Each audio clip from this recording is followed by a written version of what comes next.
The pharmaceutical industry is a complex and fascinating field. It takes countless of people to bring a high-quality product to the market. In the Qualitalks Podcast, I bring to you leaders, experts, and innovators who will share their experiences and explain to us how they do it. Welcome to the Qualitalks Podcast. I'm your host, and this is the second part of my talk with Jenny Kussauer. Jenny is a senior international GxP auditor and QA/QM consultant. Before becoming a consultant, she served as an associate director and head of Audits and Inspections Management at Merck, Germany.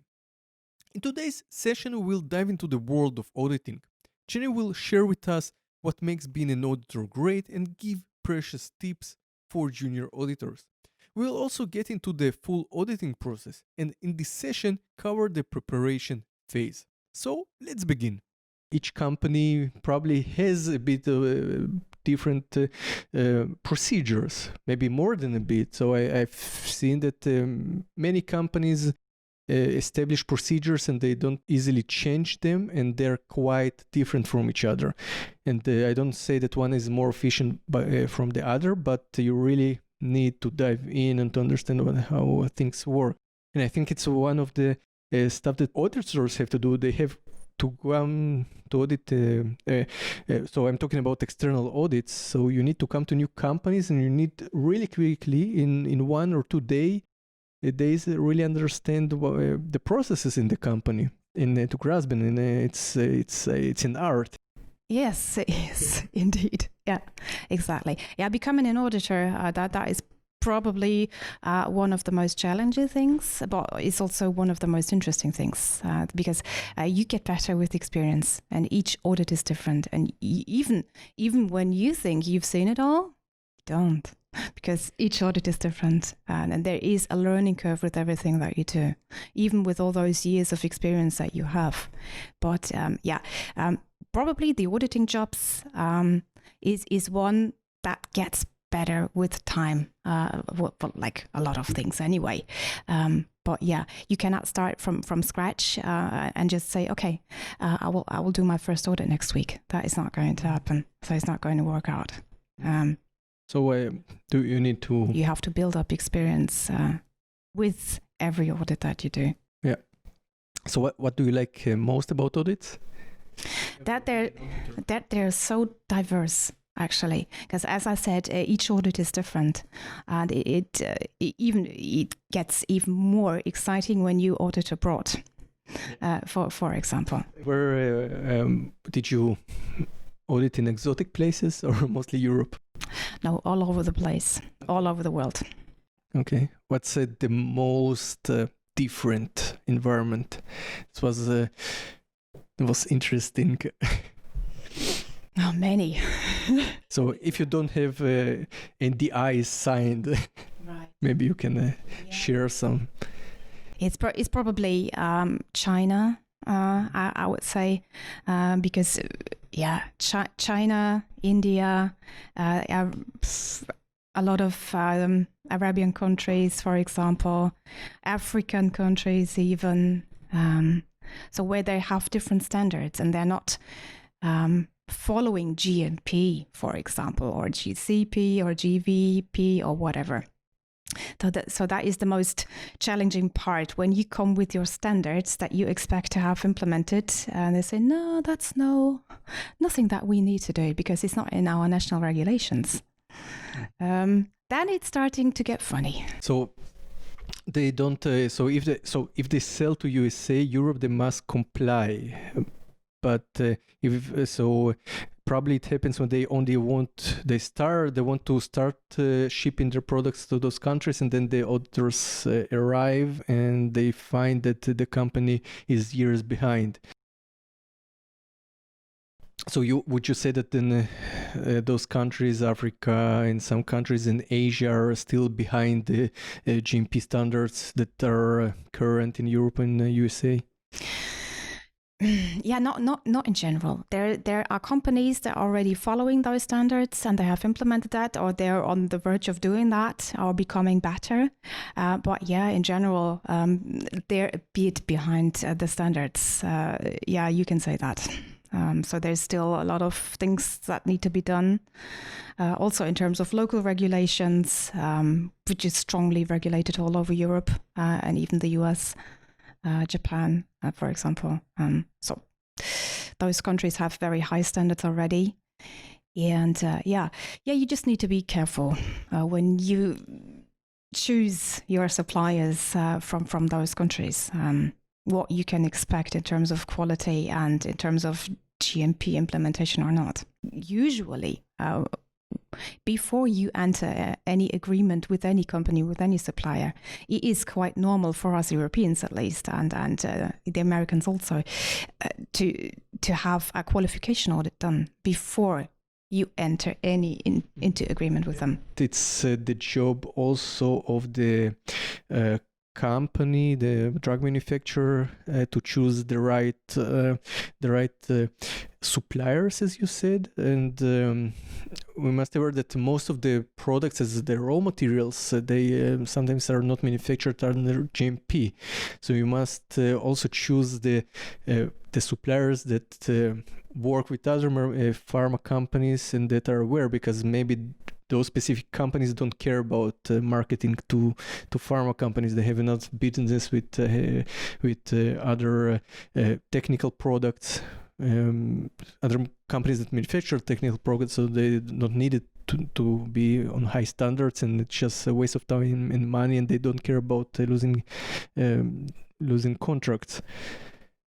But I guess there are in such countries like China, India, where the cultures may be different. I think it's also important to have some guides and some local contacts that help you with finding direct suppliers. Exactly, and also help you understand expectations when you go to meet that supplier. If you want to deliver to pharma industry, you just need to make sure that you are compliant with what is required. Full stop. Yeah, that's it. What do you hate the most about being an auditor? There must be some also negative parts. I think it is the most challenging bit when people do not understand why you are there. Or if they have prejudices about what you are going to do there. Is it usually in internal audits or external? Yeah, both, probably. Exactly. So people having prejudice, of course, that can happen both internally and externally. So when people have the impression you are just coming there to impose things upon them, or so that they have a further burden on their shoulders, what they need to implement and what not, and that you're going to tell them exactly what they need to do. So that's something, if people don't have the right understanding, they think you're coming there to make findings, if that is your own goal, so then they have the wrong understanding of that. And that's an issue, for example, that happens when people are not trained well. When people are not trained, for example, by the audit policy, for example. So do those companies have less audits from pharmaceutical companies? That they don't understand why people come there?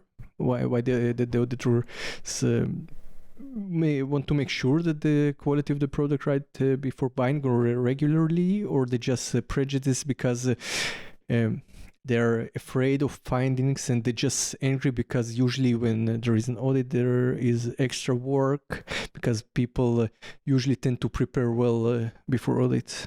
It's probably a bit of both. So they don't have the experience how to handle audits properly. Some even, if you audit abroad, some even have prejudices against people coming from Europe because you see, is that going to be a naming and shaming audit? So people coming from Europe to finger point at people manufacturing somewhere else, or what is going to happen? of course, that's not the case. We don't do that. We just check for compliance, and as compliance is not properly defined in countries where there have no GMP or GxPs implemented properly in the national regulations. They don't have that natural feeling what needs to be done or how they need to behave in order to be conducted properly. Yeah, I don't know if I were a foreign manufacturer that maybe located in a country that doesn't comply with all the USA, the Europe, the high standard standards, I would ask those auditors. I would be happy those auditors to come because they do it for free. Otherwise, you need to hire a consultant to tell you what the problems are. Yeah, exactly. So if it's not, so you should be maybe nervous about regulatory audits, but if a customer comes to audit you, you need to be, I think, happy about it because you have a third pair of eyes that looks at the process and gives you great tips that cost you nothing, in effect. Those are things that you can implement and improve your production. You can improve your processes. Exactly. And you didn't have to pay anything. So maybe you lost a client. The main point, I find it when auditors come, be happy about it, learn from them. Exactly. Yes, completely, because it's a great opportunity for both sides, actually. It's not because the auditor brings the expertise or the expectations from the company, what needs to be implemented, what needs to be done on a local level, and they can actually help you with what their local regulations require. And put that all together. So it would be a great benefit for everyone at the end of the day. And that's how you have to look at an audit. It's a great opportunity. Yeah, for both sides. Yeah. Yes. So I think it's exactly as also Alex Hall mentioned in the episode about the QPs that do a lot of audits because that's the best place to learn. No company is the same. No country is the same. And you can always learn a lot from going to audits because there are a lot of things that you can. It's great also for consultants because as much as you learn from other companies, you can always implement them. Other companies where you consult, and you always make your internal database much bigger.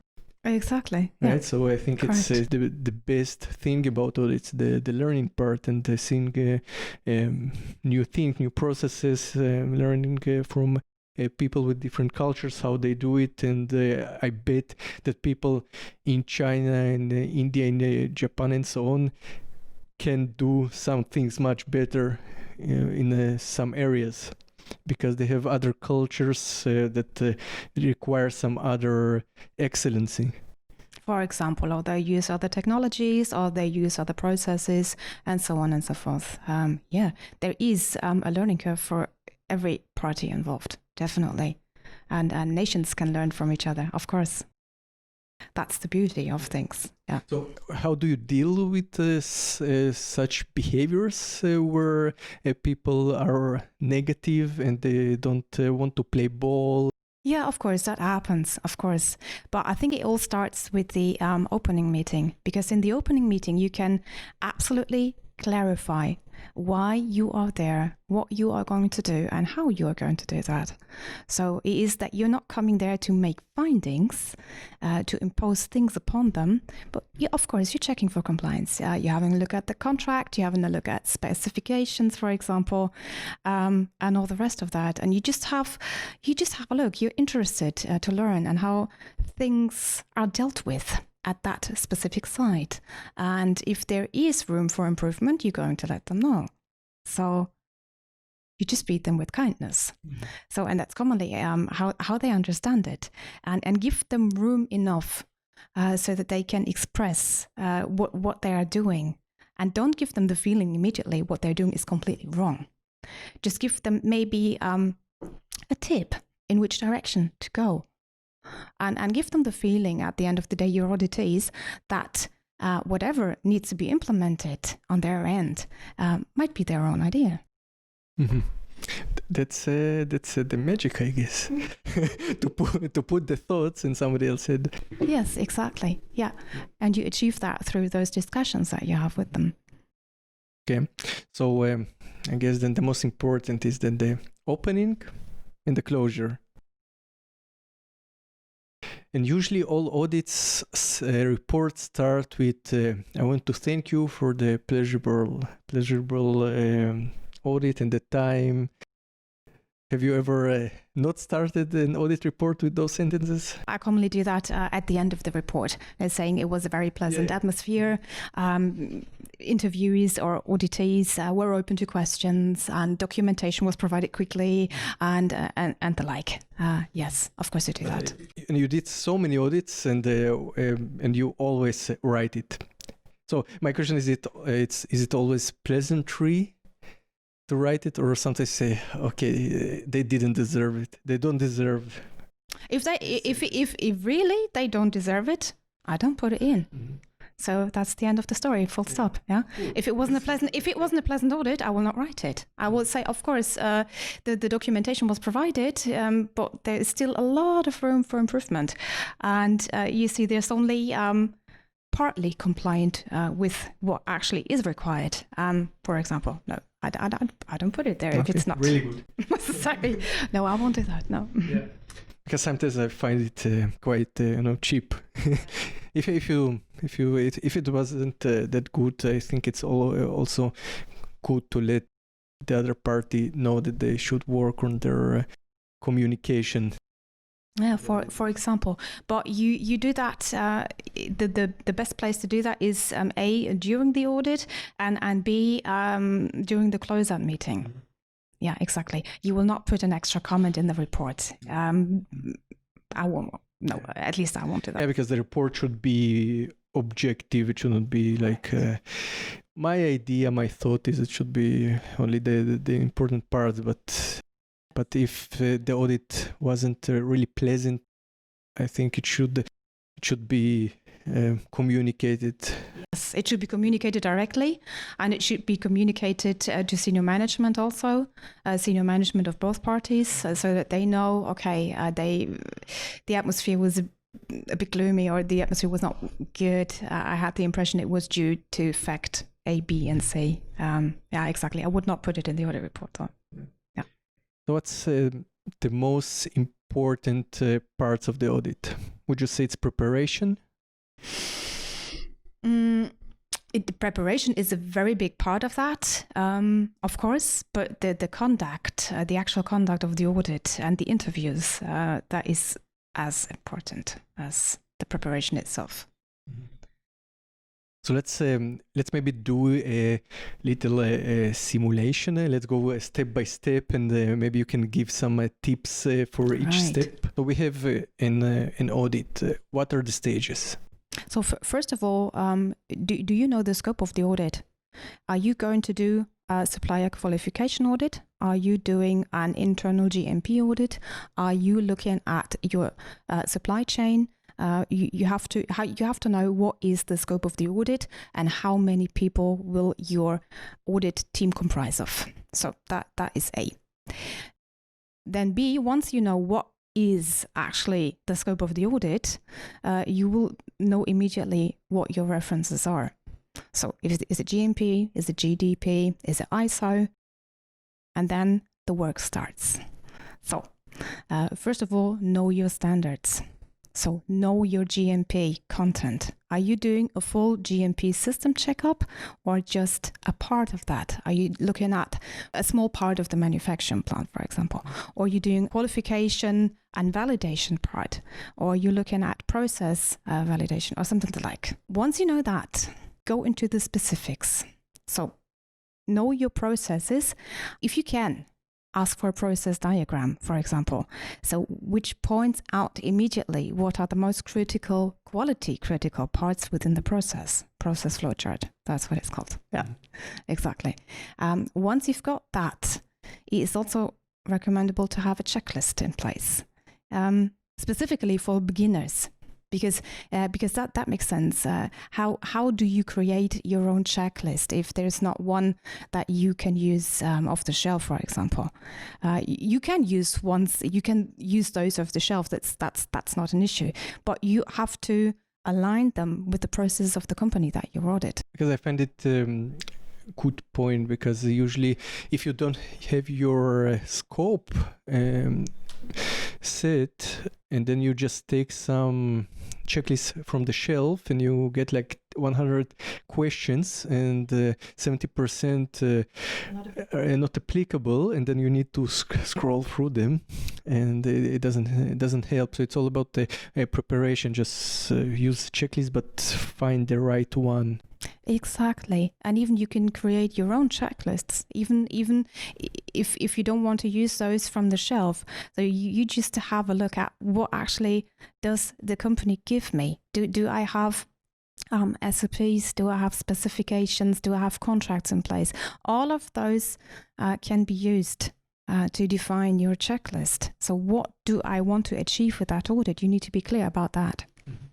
So how do you define a scope? What is the best practice to define the scope correctly?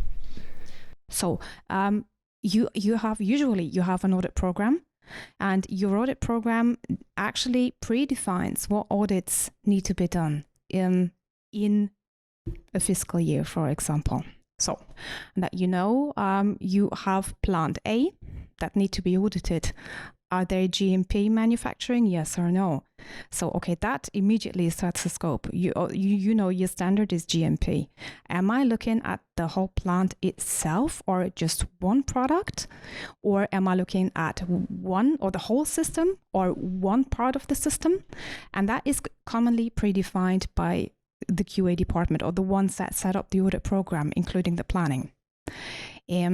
You commonly don't have to do that yourself as an auditor, unless you're asked to do so.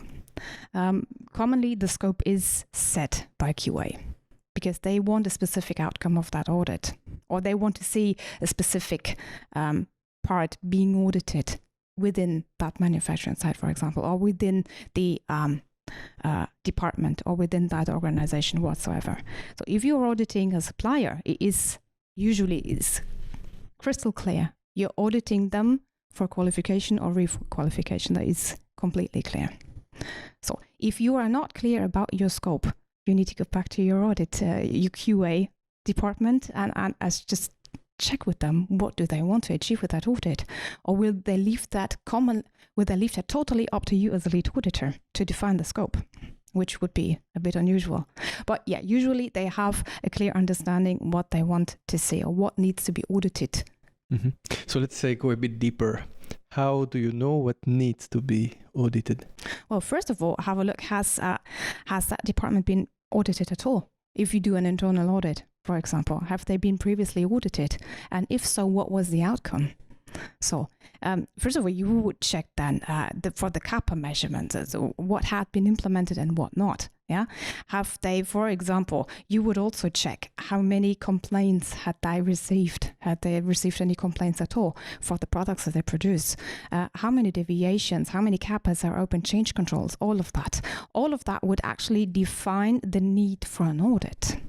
So commonly, how you do that is you use a risk-based approach. You would look at all of that data and analyze it, and that defines then what needs to be audited. That sets your scopes for the audits that need to come in the running year. So what comes next?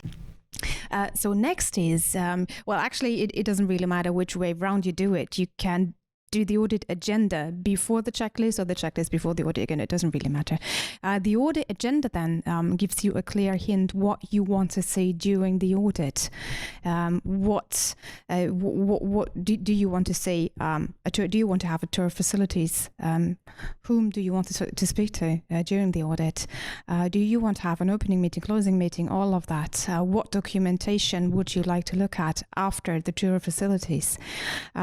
Also, you can put that in the audit agenda or put it as a different document or put it in an email, the document request. So you can actually ask for documents up front and say, okay, look here, there is specific SOPs I would like to look at, floor plans, process flow charts, for example, job descriptions, trainings, and the like. There is a huge list actually of documents you can request up front to prepare for the audit.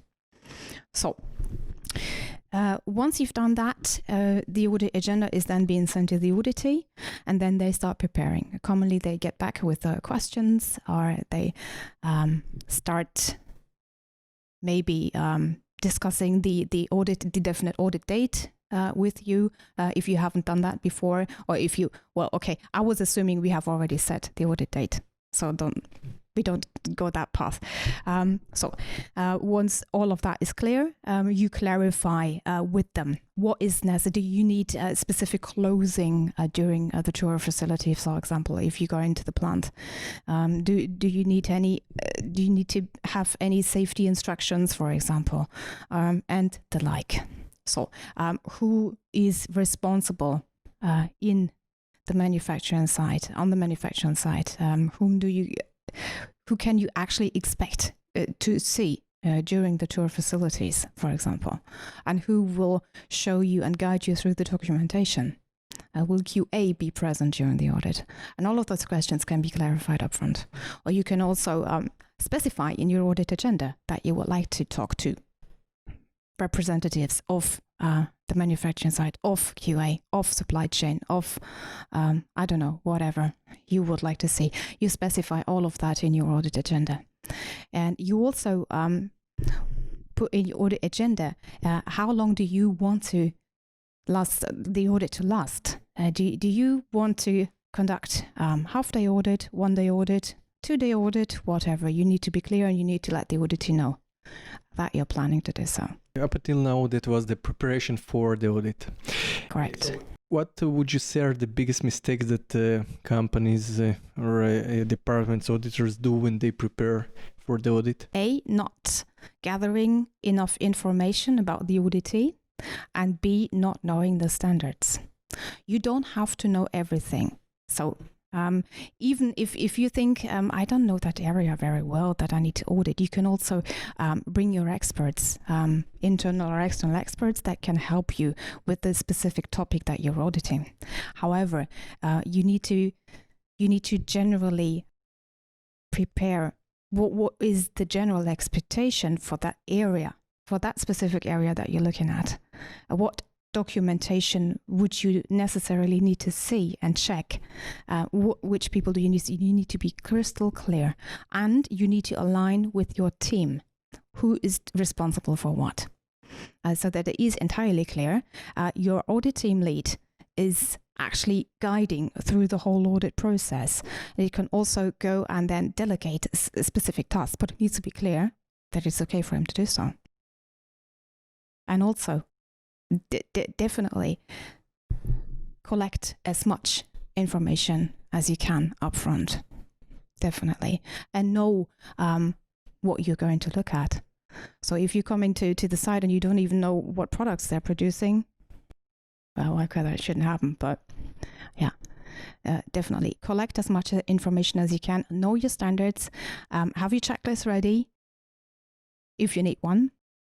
The more experienced auditors, sometimes they go with the checklist, sometimes they don't. It pretty much depends. But know, even if there is specific contract in place, for example, that needs to be considered. Specific company standards, even, that they're following. All of that needs to be known upfront. Prepare. All of that. So I think the most challenging. So you can do everything with good preparation, but knowing the standards, that's what takes the most of experience and the most time. Yes. Because you cannot do it from one day to another. What is your suggestion for beginner auditor, someone who wants to get into the field? How should he study the standards? How should he learn to differentiate between the standards? I think it is very beneficial for juniors to generate their own checklist. So get into the standards and really try to understand. Actually, for example, if you take that big topic, hygiene. So it's not only hygiene within the plant itself, how are machines and equipment, how is that disinfected, for example, but it's also a staff hygiene. How is that being handled? It's a very, very, very huge topic within GMP. So, and if you're thinking, okay, I will do an area audit, or I would do a process audit looking at the topic of hygiene, go really into the standards, read through everything that it has to offer and try to understand what it requires.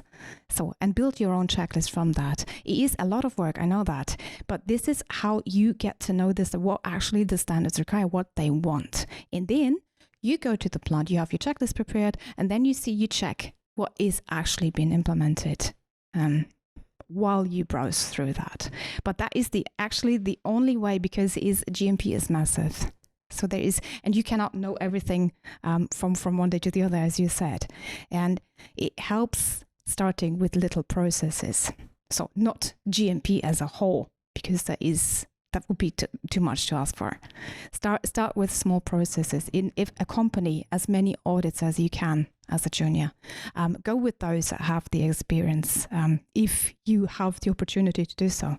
So accompany and observe how they do it, how they handle that. Are you given the opportunity to really go into the nitty-gritty of that standards and just get and really understand the content? So the best way is how to do it. Build your own checklist. Don't use the one from the shelf, but do your own checklist and write down those questions that you have. Yeah, that's a great tip, to make your own checklist, because one of the best methods to learn something, to retain something, it's actually explaining to somebody else what you have learned. Exactly. And in that way, you actually explain yourself. Yes. And also, during the report writing process, make as much notes as you can during the audit. And then when it comes to writing the report, try to write the reports from your own notes. And then while you're doing that, there's more questions arising. And then go back to the audit team lead and say, okay, here, this is what I found. And you can get into more detail with the audit team lead, and the audit team lead can then actually explain what is the process behind it, what is the concept behind it, how he understood the interview, and so on and so forth. There is huge benefit in that also. Probably we'll get to it, but you mentioned when you write in the report, I always say you must write it as quickly as possible. Correct. So we always say, we all know it. We all know it. It's common sense. Nobody does it. It is, yeah. Nobody, because you come to work after 2 days, and suddenly you have some burning issues, and then you put the audit report aside. You don't eat the frog, and then you start forgetting what was there and what did I mean with this note. Exactly. Yeah. So yeah. Write it as quickly as possible. That I have learned myself quite quickly. Because you think you remember everything, but you don't. Even if you do the notes, yeah. I find that you quickly forget what you were talking about, because you see so much. Exactly. It's a lot of information to capture, and you have to scribble down quickly. The only thing that helps is do that immediately, do it straight away. And try to book that time in your calendar in advance. So that after the audit, report writing, block it. So that, Turn off your Outlook. Yep. Yes. Your and phone. Write down. Yeah. Nothing else matters. Nothing else matters, correct. And write down and scribble down. Write down what you have. Exactly, and do it as quick as possible. Sometimes you have very tight deadlines, because I remember when I started to learn how to write audit reports when I was a junior auditor, I had very tight timelines, 10 business days for my final report. So, okay. And if you can't manage that, you automatically deviated from the process. Mm-hmm. So that will lead then to the next step. And right, okay. And that you don't want. And that's why, so I learned the hard way, but yeah, exactly. But that's how you learn it. Have tight deadlines and stick to them. Thank you for tuning in. I hope you found this episode of the Qualitalks Podcast helpful. Make sure to subscribe so you get to learn about the rest of the auditing process and many useful tips from our expert.